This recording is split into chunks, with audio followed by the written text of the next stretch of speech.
精華衫嘅海報爆料，首先呢個係海報嘅全圖。調酒師今次嘅時裝呢，俾人嘅感覺就比較平淡一啲啦。裙擺嘅服飾嗰啲設計都比較好嘅，但係其他嘅時裝就冇咁突出，即係冇特效，冇咁多花樣嘢啊，比較就係普通咯。咁紅蝶呢個時裝就係比較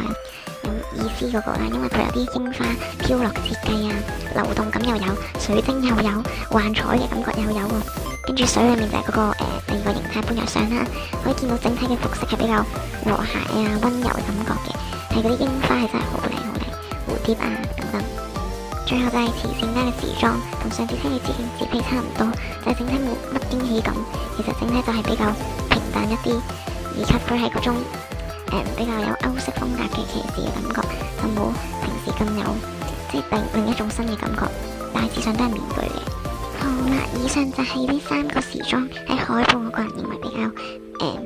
中肯嘅評價啦。咁希望大家都可以支持，拜拜。